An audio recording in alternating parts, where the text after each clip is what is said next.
प्रतिनिधियों ने आकर आयोग से मुलाकात की और अपने विचारों, समस्याओं और सुझावों से अवगत कराया।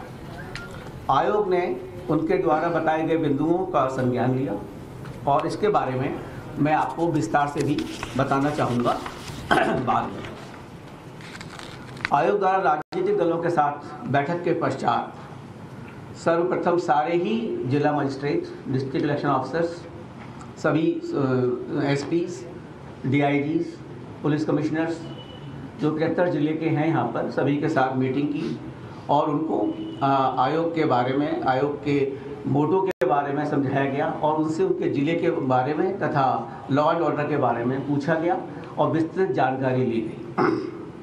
उनको इस बात से पूरी तरह अवगत कराया गया है कि मतदाता जागरूकता, महिलाओं, दिव्यांग, वरिष्ठ मतदाताओं के लिए मतदान केंद्रों की व्यवस्था, सुरक्षा व्यवस्था, कोविड सेफ्टी व्यवस्था तथा जितनी भी अन्य महत्वपूर्ण चीज़ें हैं उनको इसके बारे में पूर्णतः अवगत कराया गया और उनको इसके बारे में उनसे संज्ञान भी लिया गया। इसके उपरांत आयोग ने विभिन्न एनफोर्समेंट एजेंसी के साथ मीटिंग की, जिसमें कि आयकर विभाग है, GST, enforcement directorate, excise department, NCB, banks, nodal officers, इन सभी के साथ विस्तृत चर्चा की, क्योंकि हमारा ये उद्देश्य है कि ये पूरा इलेक्शन इंड्यूसमेंट फ्री और प्रलोभन फ्री हो। इसके लिए उनकी बहुत ही एक मीटिंग ली गई जिसमें उनको सख्त निर्देश दिए गए हैं कि किसी तरह का भी प्रलोभन और किसी तरह का भी एक्साइज डिस्ट्रीब्यूशन, मादक पदार्थों का डिस्ट्रीब्यूशन, फ्री वीज डिस्ट्रीब्यूशन किसी तरह से भी ना हो पाए और उनसे उसके बारे में पूरी विस्तृत चर्चा की गई। आयोग ने उसके उपरांत जो हमारे नोडल ऑफिसर्स होते हैं पुलिस के और हमारे सीओ के साथ भी विभिन्न बिंदुओं पर चर्चा की और उसके बाद जो सबसे आखिर में जो जितने भी कंसर्न्स थे हमारे, तो मुख्य सचिव, DG police, health secretary, home secretary तथा अन्य सेक्रेटरीज के साथ अभी मीटिंग की है यहाँ पे आने से पहले। जो राजनीतिक दलों ने जो विभिन्न बिंदु उठाए गए थे उसके बारे में बताना चाहूँगा कि सभी राजनीतिक दलों के प्रतिनिधियों ने ये हम लोगों को बताया कि कोविड प्रोटोकॉल का पालन करते हुए समय पर चुनाव होने चाहिए। तो सबसे प्रथम सभी दलों ने without any difference of opinion सभी ने कहा कि कोविड को ध्यान में रखते हुए समय पर चुनाव कराए जाएँ। कुछ दलों के प्रतिनिधियों ने दिन के समय बिना कोविड नियमों का पालन किए हुए चुनावी रैलियों के प्रति अपनी चिंता जाहिर की, साथ ही रैलियों की संख्या को नियंत्रित करने की भी मांग की। उन्होंने ये भी सुझाव दिया कि घनी आबादी वाले पोलिंग स्टेशंस को खुले स्थानों में किया जाए ताकि कोविड प्रोटोकॉल का पालन करते हुए मतदान संपन्न हो सके। कुछ दलों के प्रतिनिधि ने मांग की कि 80+ सीनियर सिटीजन्स और दिव्यांग वोटर्स जिन्हें घर बैठे पोस्टल बैलेट की सुविधा दी गई है उनकी सूची भी उनको दी जाए। राजनीतिक दलों के प्रतिनिधियों में से एक ने महिला मतदाताओं की सुरक्षा को ध्यान में रखते हुए पुख्ता इंतजाम करने का अनुरोध किया और पोलिंग बूथ पर पर्याप्त महिला कर्मी, पुलिसकर्मियों की व्यवस्था की भी मांग की ताकि आवश्यकता होने पर महिला मतदाताओं की पहचान, सत्यापन और सुरक्षा व्यवस्थित रूप से हो सके। कुछ प्रतिनिधियों ने प्रशासन के कुछ लोगों के पक्षपाती रवैये की, यानी कि जो बायस्ड अप्रोच है, उसके बारे में भी शिकायत की और दलों के प्रतिनिधियों में से एक ने पुलिस द्वारा उनकी रैलियों पर अनुचित प्रतिबंध लगाने का आरोप भी लगाया। उन्होंने ये भी बताया कि उनके प्रत्याशी भी आर्थिक रूप से इतने सक्षम नहीं हैं कि विज्ञापनों का प्रसारण कर सकें। दलों के प्रतिनिधियों में से एक ने समूचे राज्य में सीपीएफ की जल्दी से तैनाती का भी अनुरोध किया। अधिकतर राजनीतिक दलों ने प्रचार प्रसार के दौरान धनबल, शराब, मादक पदार्थों और मतदाताओं को फ्री वीज दिए जाने पर संभावना जताई तथा इसके माध्यम से चुनाव प्रभावित होने की चिंता भी व्यक्त की। विभिन्न राजनीतिक दलों के प्रतिनिधियों ने हेट स्पीच तथा रैलियों में बेहिसाब इस्तेमाल किए जाने पर चिंता की। राजनीतिक दलों के प्रतिनिधियों में से एक ने पेड न्यूज़ को लेकर भी अपनी चिंता व्यक्त की है। राजनीतिक दलों के प्रतिनिधियों ने जिन मुद्दों पर अपने आयोग के समक्ष रखे हैं उन सभी मुद्दों से आयोग अवगत है। भारत निर्वाचन आयोग मतदान प्रक्रिया को और अधिक सुगम, सहज, सरल और प्रलोभन मुक्त करने के लिए सदैव प्रयासरत है। भारत निर्वाचन आयोग का हमेशा मानना है कि मतदाताओं के बाद राजनीतिक दल चुनाव प्रक्रिया के महत्वपूर्ण स्टेक होल्डर हैं। आयोग ने राजनीतिक दल के प्रतिनिधियों को आश्वासन भी दिया है कि हमारा प्रयास स्वतंत्र, निष्पक्ष, सहभागी, प्रलोभन युक्त और कोविड सेफ चुनाव कराने का है, inclusive and accessible elections, so that हमारा जो मोटो है that no voter should be left behind. That is our basic motto, and Commission will do each and every possible act for that particular direction. मैं आपको इसके बारे में बताना चाहता हूँ कि जो हमारा मतदाता पंजीकरण का जो अभी कार्यक्रम चल रहा है और जो चला है, और 5 तारीख को जो ड्राफ्ट रोल प्रकाशित होना है, उसमें हमारे अधिकारियों ने उसमें काफ़ी मेहनत की है और क्या क्या उसके परिणाम हुए हैं वो आपके समक्ष रखना चाहूँगा। जो हमारा विशेष संक्षिप्त पुनरीक्षण जिसको हम SSR बोलते हैं, 5 जनवरी 2022 को निर्वाचक नामावली अंतिम रूप से प्रकाशित की जाएगी। राज्य में अभी तक मतदाताओं की कुल संख्या लगभग 15.02 15 करोड़ से अधिक है। अंतिम प्रकाशन पर मतदाताओं के वास्तविक आंकड़े स्पष्ट होंगे। इसके बाद भी नामांकन दाखिल करने का आखिरी तारीख तक भी मतदाता क्लेम्स ऑब्जेक्शन सबमिट कर सकते हैं। असल में कुछ लोगों को ये भ्रांति है कि जब ये प्रकाशित हो रही है शायद हमारा नाम उसके बाद जिसमें ना लिखा जाए, तो मैं ये भी बताना चाहूँगा आपके ज़रिए सभी लोगों को कि ये प्रकाशित होने के बाद भी लोग देख लें, अगर किसी का नाम उसमें नहीं लिखा गया है या किसी का नाम कटने से भी रह गया है, तो उस तरह के सारे क्लेमों को वो जो हमारे नॉमिनेशन की आखिरी दिन होती है उस तक वो अपने क्लेम्स और ऑब्जेक्शन फाइल कर सकते हैं। तो अभी ये नहीं है कि जी खत्म हो गया अब हमारा नाम कहाँ जुड़ेगा। तो ये जो चिंता है किसी के भी दिमाग में, वो आप ही उसको निकाल सकते हैं, आप ही वहाँ तक हमें पहुँचा सकते हैं। विशेष संक्षिप्त पुनरीक्षण 2022 के दौरान अब तक 52.8 लाख 52.8 लाख नए मतदाताओं को इलेक्टोरल रोल में सम्मिलित किया गया है, जो कि अपने आप में एक रिकॉर्ड है। इसमें लगभग 23.92 लाख पुरुष और 28.86 लाख महिला मतदाता हैं। इन नए मतदाताओं में 18 से 19 वर्ग आयु वर्ग के करीब 19.89 लाख शामिल हैं, जो कि पिछले SSR के मुकाबले 3 गुने अधिक हैं। यानी कि पिछली बार जो ये 18 से 19 तक के मतदाता थे, इनका परसेंटेज पूरे इलेक्टोरल रोल में कुल 0.51% था, जो कि बढ़कर अब 1.32% हो गया है। हमारा ये उद्देश्य है कि जितने लोग भी 18 साल 1 जनवरी 2022 को हो रहे हैं वो सभी इलेक्टोरल रोल में शामिल हों, और इसके लिए हमारे अधिकारियों ने बहुत ही डिफरेंट तरह से प्रयास किया। कॉलेजेस में जो इलेक्टोरल लिटरेसी क्लब बनाए, लोग वहाँ पहुँचे जाके और उनसे अनुरोध किया और उनके फॉर्म भरवाए गए 6, जिसकी वजह से ये 3 गुना अधिक जो एनरोलमेंट हुआ है। ये इसके लिए अफसरों ने बहुत अधिक कार्य किया है। और एक बहुत और अधिक उपलब्धि हुई है महिला सशक्तिकरण के बारे में, जो महिलाओं को अधिक से अधिक वोटर बनाया गया है। पिछली बार जो इलेक्शन हुआ था 2017 में, उसमें हमारा जो जेंडर रेशो था वो कुल 839 था, यानी कि 839 महिलाएं 1000 पुरुष। अब हमारे सामने बहुत बड़ी चुनौती थी कि भाई इसको महिलाओं को भी अधिक से अधिक लोगों को उसमें भर्ती किया जाए, इसमें इनकी एनरोलमेंट किया जाए। तो हमारे अधिकारियों ने आंगनवाड़ी वर्कर्स, आशा वर्कर्स, ब्लॉक लेवल ऑफिसर जो फीमेल हैं उनको घर घर भेजा, उन लोगों से बात की और उन लोगों को समझाया कि आपका मताधिकार में होना बहुत आवश्यक है और आपको अपना मत का प्रयोग भी करना है और आप अपनी मतदाता सूची में शामिल हों। उसकी वजह से जो ये बढ़ा है 839 जो 2017 में था, उससे बढ़कर ये 868 पहुँच गया है, जो कि 29 पॉइंट प्रति 1000 के हिसाब से जो बढ़ा है। ये एक अपने आप में एक काफ़ी बड़ा वर्क है। और आप देखते होंगे कि जो पूरे शामिल हुए हैं उसमें 23.92 लाख पुरुष और 28.86 लाख महिला मतदाता हैं। तो जो महिला मतदाताएं बढ़ी हैं वो रफली 5 लाख ज़्यादा हैं पुरुषों के मुकाबले। तो ये जो इस दिशा में काम किया गया है, इसका रिजल्ट भी बहुत अच्छा आएगा, जो कि वोटर टर्नआउट जो मैं आपसे बाद में डिस्कस करूँगा उस पर भी इसका प्रभाव पड़ेगा और पूरा महिलाओं का इसमें पूरा योगदान रहेगा। ये हमारा एक अथक प्रयास है। और इसके बाद सभी डीओ को इंस्ट्रक्शन भी दे दिए गए हैं कि मतदाता सूची से जुड़ी शिकायतों का अगर किसी को 5 तारीख के बाद जो भी हमारा प्रकाशित होगा उसमें किसी की शिकायत रह गई है, उसके बाद भी उसकी शिकायत को अटेंड करें और उसका तुरंत निस्तारण करें। सारे लोगों से हम लोगों ने, जितने भी डिस्ट्रिक्ट मजिस्ट्रेट और डीओस थे, सबसे पूछा है कि उन्होंने सभी पॉलिटिकल पार्टीज के साथ मीटिंग की है, उन्होंने अवगत कराया है, हमको विश्वास दिया कि सारी पॉलिटिकल पार्टी से मीटिंग हुई है, उनके मिनट्स बने हैं और किसी भी पॉलिटिकल पार्टी का कोई भी ऐसी शिकायत नहीं है जिसका कि निस्तारण अभी तक नहीं किया गया है। उसके बावजूद भी आदेश दिए गए हैं उनको कि अगर किसी की भी शिकायत आती है उसका तुरंत निस्तारण करें। और उनके साथ मीटिंग करें। मुख्य निर्वाचन अधिकारी ने हम लोगों को ये भी अवगत कराया, क्योंकि हमारा जो प्रयास है दिव्यांगजनों के लिए, सीनियर सिटीजन्स के लिए एक समाज कार्यरत है और आयोग उसमें चाहेगा कि उनकी भागीदारी पूरी तरीके से हो। तो अभी तक जो पोजीशन है उसके हिसाब से इस राज्य में 10,64,266 दिव्यांग मतदाता हैं और 80 वर्ष से अधिक आयु के जो मतदाता हैं वो 24,03,296 मतदाता हैं और 2,97,442 सर्विस मतदाताओं को भी आइडेंटिफाई किया गया है।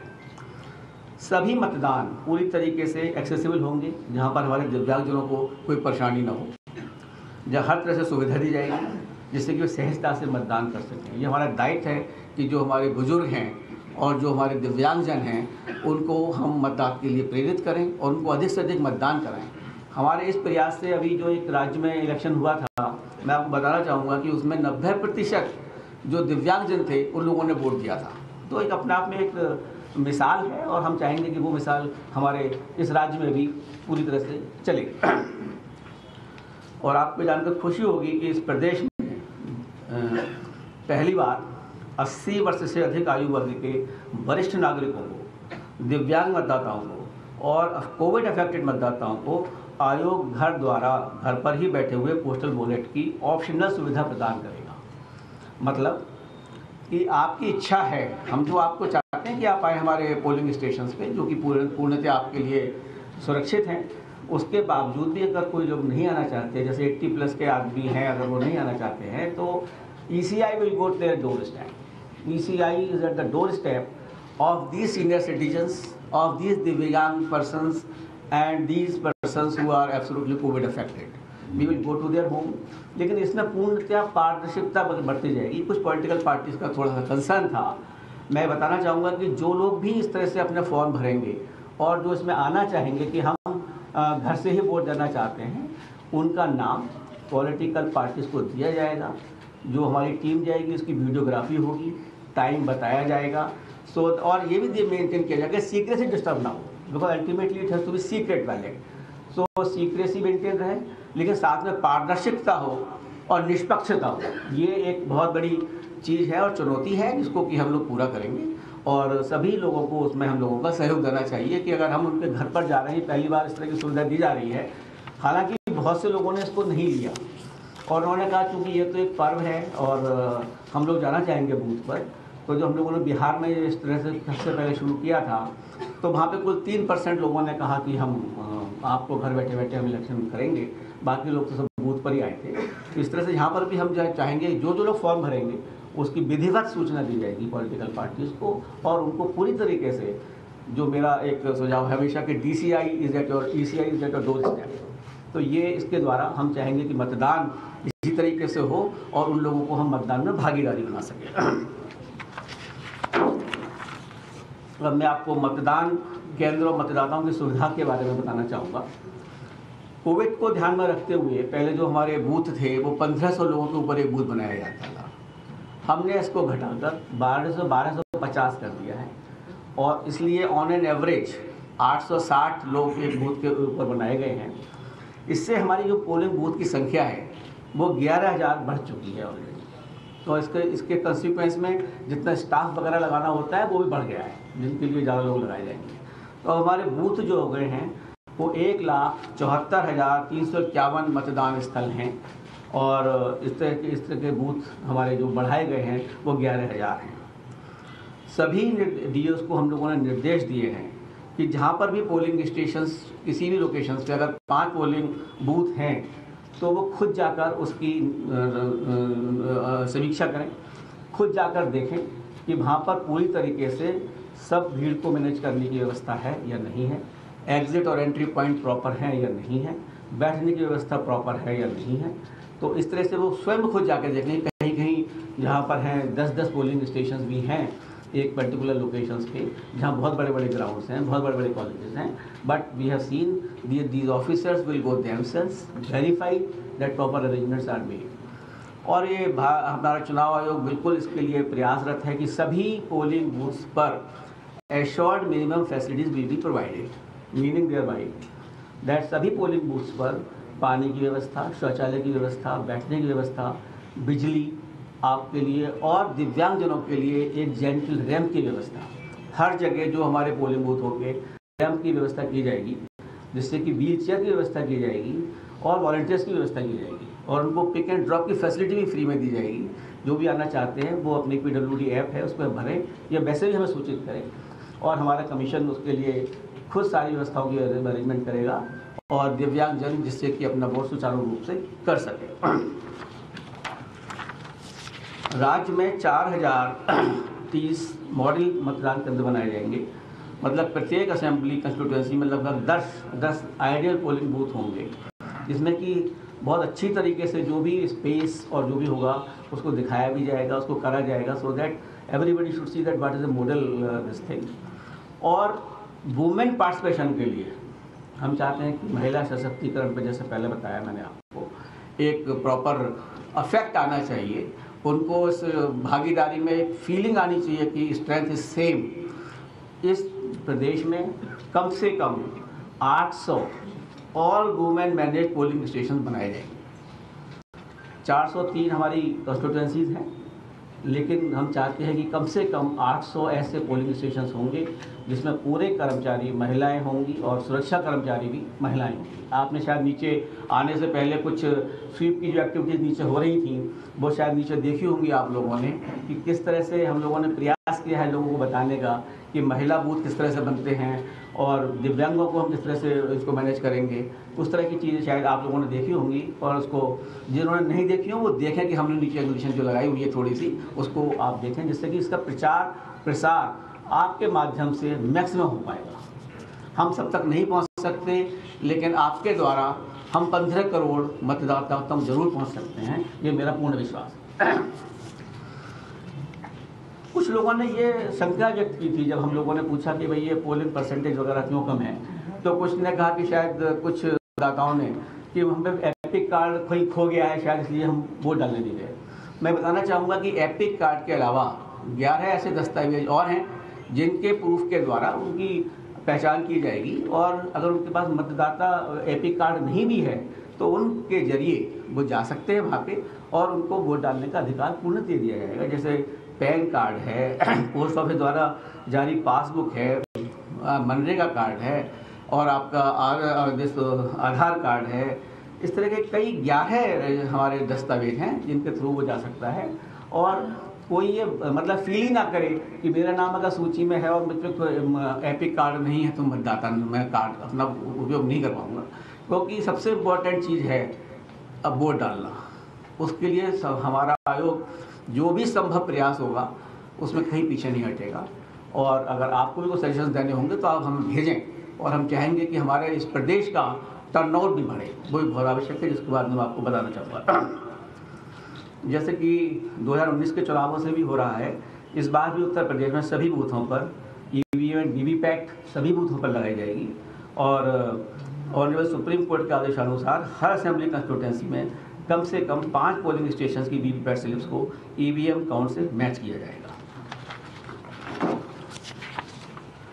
आयोग ने CO को EVM और VVPAT के बारे में व्यापक जागरूकता और उपयोग में आसानी के लिए फिजिकल तथा डिजिटल पहुंच बढ़ाने के लिए भी कहा है कि सभी लोगों को इसके बारे में बताया जाए। अगर किसी की भ्रांति है उसको दिखाया जाए कि ये EVM है, ये VVPAT है और इसको आप खुद देख सकते हैं कि जो आपने बटन दबाया हुआ है वो आपको दिख रहा है। और आई थिंक देखने से बड़ा प्रमाण कुछ नहीं होता। Seeing is believing. If you can see it you can believe it, even that if you do not believe it you can not believe your eyes. So इस तरह का जो प्रचार है उसको हम वीडियो के जरिए, फिजिकल पहुँच के जरिए और सभी जो वैन भी हैं उसके थ्रू हम लोगों तक पहुँचाने की कोशिश करेंगे कि सबको इसके बारे में पूरी जागरूकता हो। एक और इम्पॉर्टेंट स्टेप है पारदर्शिता के माध्यम में रखते हुए, जितनी नेट कनेक्टिविटी पूरे प्रदेश में पूरी तरह से नहीं है उसके बावजूद 1,74,351 मतदान स्थलों में से एटलीस्ट 1 लाख मतदान स्थलों पर वेबकास्टिंग की जाएगी, लाइव वेबकास्टिंग पोलिंग बूथ के अंदर, कि सो डैट हम सबको दिखा सकें कि पारदर्शिता पूरी तरीके से है बूथ के अंदर। हम लोग खुद मॉनिटर करेंगे, DO मॉनिटर करेंगे, पूरा सिस्टम होगा मॉनिटर करने का, जिससे कि किसी बूथ की पारदर्शिता सभी के सामने उपलब्ध हो और किसी तरह की भी गड़बड़ी किसी भी बूथ में ना होने पाए। अब मैं आपको बताना चाहूँगा वोटर टर्नआउट के बारे में। देखिए, ये उत्तर प्रदेश एक बहुत बड़ा प्रदेश है। ये प्रदेश नहीं, अपना बड़ा देश की बराबर एक वो है, यहाँ पे 403 असेंबली कंस्टिट्यूएंसीज हैं। उसके बावजूद यहाँ की जनसंख्या भी बहुत जागरूक है, पॉलिटिकली भी जागरूक है। उसके बावजूद 2017 में जो मतदान का प्रतिशत था वो पर 61% था, और 61% से लोकसभा का जब इलेक्शन हुआ तो और घटकर 59% रह गया। ये हमारे लिए एक थोड़ा चिंता का विषय है कि इस इतने बड़े प्रदेश में जहाँ पे पॉलिटिकल जागरूकता पूर्णतया है, वहाँ पर पोलिंग परसेंटेज इतना कम क्यों है। तो हमने इस चीज़ के लिए सभी जिला निर्वाचन अधिकारियों को भी आदेश दिए और उसे समीक्षा भी की है हम विभिन्न टाइम पर कि ये क्यों कम है और इसके लिए हम लोगों को क्या करना चाहिए। तो सभी डिस्ट्रिक्ट मजिस्ट्रेट्स ने, जितने भी DOs हैं हमारे, उन्होंने खुद देखा कि कहाँ कहाँ हमारी को जो असेंबलीज़ हैं, जहाँ जहाँ हमारे बूथ हैं, जहाँ पर कम परसेंटेज है स्टेट एवरेज से भी, उनको चिन्हित किया है और वहाँ पर जागरूकता के लिए विभिन्न प्रयास किए गए हैं, जिसमें कि आंगनबाड़ी और आशा वर्कर के थ्रू पहुँचा गया है। कुछ महिलाएं आइकन्स हम लोगों ने बनाई है, वहाँ पहुँचा गया है और आइडेंटिफाई किया गया है कि क्यों मतदान है। उनको जागरूकता करने के लिए स्वीप की एक्टिविटीज़ बढ़ाई गई हैं, जिससे कि उनको वोटिंग के लिए प्रेरित किया जा सके और वो वोट डालने आए।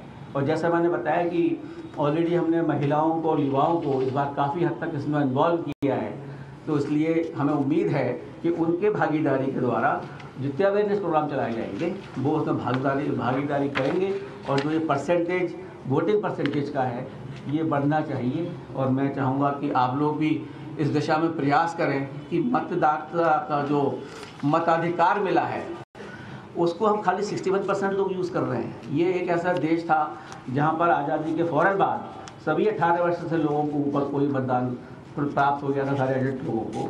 तो इसकी हम लोगों को महत्ता समझनी चाहिए और इसमें हमें भागीदारी लेनी चाहिए, तभी हम इस चीज़ के हकदार होंगे कि सरकार ने ये काम अच्छा किया या नहीं किया।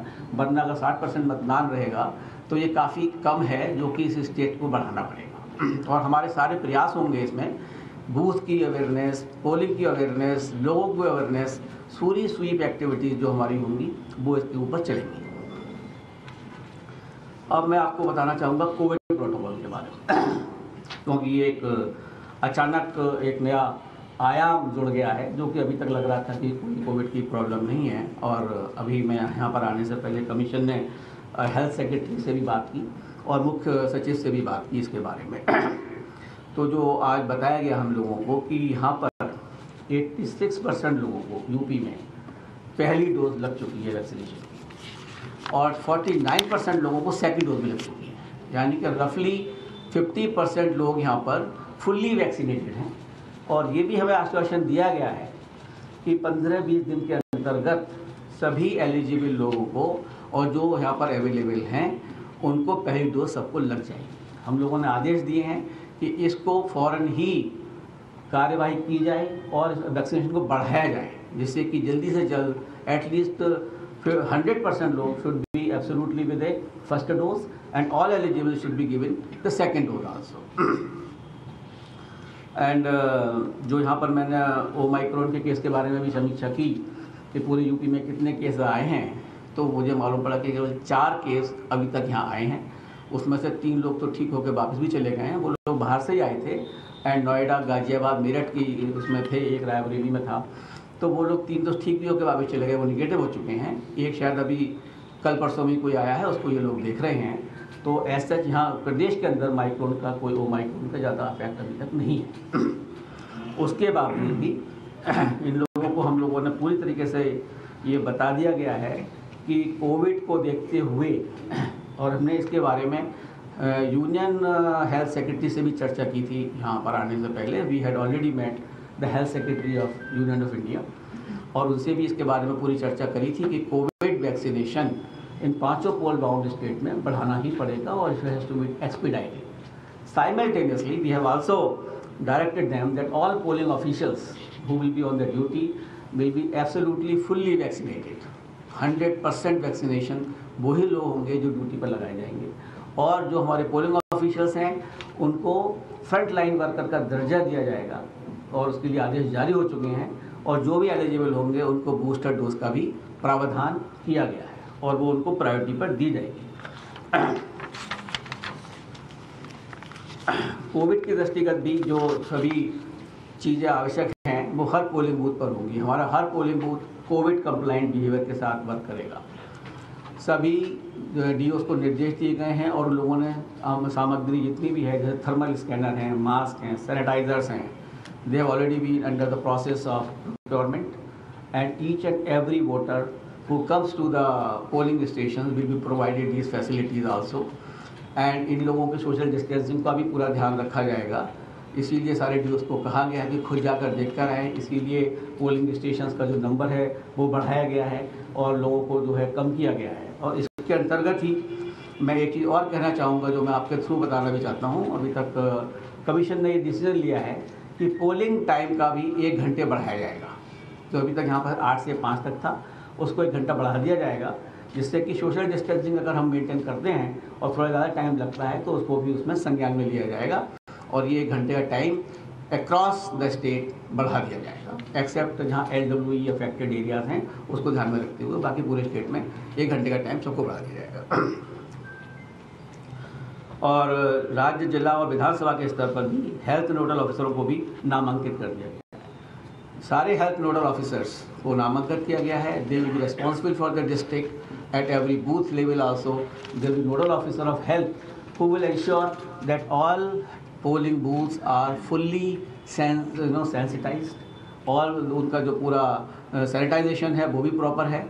जो मास्क वगैरह होंगे उनका जो वेस्ट डिस्पोजल है उसको प्रॉपर तरह से किया जाएगा, जिससे कि किसी तरह की भी शंका किसी के दिमाग में ना हो।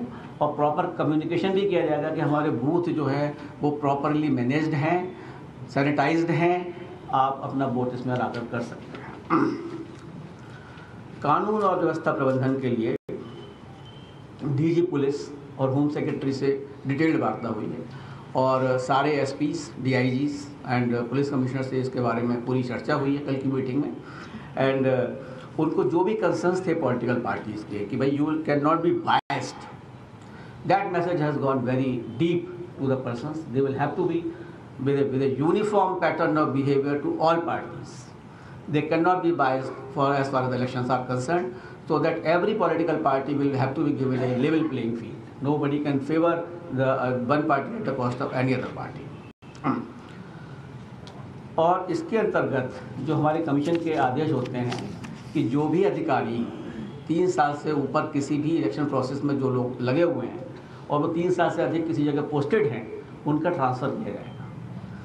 और उस तरह का सर्टिफिकेट चीफ सेक्रेटरी और डीजी पुलिस दोनों आयोग को 31 तारीख के दिसंबर के बाद भेजेंगे। मैं ये बताना चाहता हूँ जो आज सुबह की समीक्षा हुई है उसमें 5000 से अधिक पुलिसकर्मियों का ऑलरेडी ट्रांसफ़र हो चुका है और जो थोड़े बहुत रह गए हैं वो कर दिए जाएंगे। और 1 जनवरी को उन दोनों ने आश्वासित किया है कि सर्टिफिकेट हम लोगों को दिया जाएगा। इसमें 3440 sub inspector, 1440 SHO, 14 IPS officers and 39 PPS officers have already been transferred who were there for last 3 years, so that there cannot be any effect of being there for more than a 3 years period. And this particular direction will have to be fulfilled, and they have assured us that the certificates will be given on the 1st of January itself. आयोग ने सभी under this कानून व्यवस्था के प्रबंधन में vulnerable तथा sensitive constituency को, क्रिटिकल कंस्टिट्यूएंसी को ऑब्जेक्टिव क्राइटेरिया पर निर्धारित करने के निर्देश दिए हैं, जिससे कि किसी तरह की भी सब्जेक्टिविटी ना आने पाए और जो रियली वल्नरेबल हेलमेट्स हैं वहाँ के लोगों को कम से कम किसी तरह से कोई वोट डालने को रोक ना पाए और पूरा उनका कॉन्फिडेंस बिल्डिंग मेजर्स किए जाएंगे, जिससे किसी तरह की उनको व्यवस्था ना हो, हर आदमी सुचारू रूप से वोट डाल सके। और जहाँ क्रिटिकल हमारे पोलिंग स्टेशंस के और आसपास के एरियाज हैं उनको भी पूरी निगरानी रखी जाएगी और उसको कंप्लीटली पुलिस देखेगी कि किस तरह की भी अराजकता ना फैल पाए।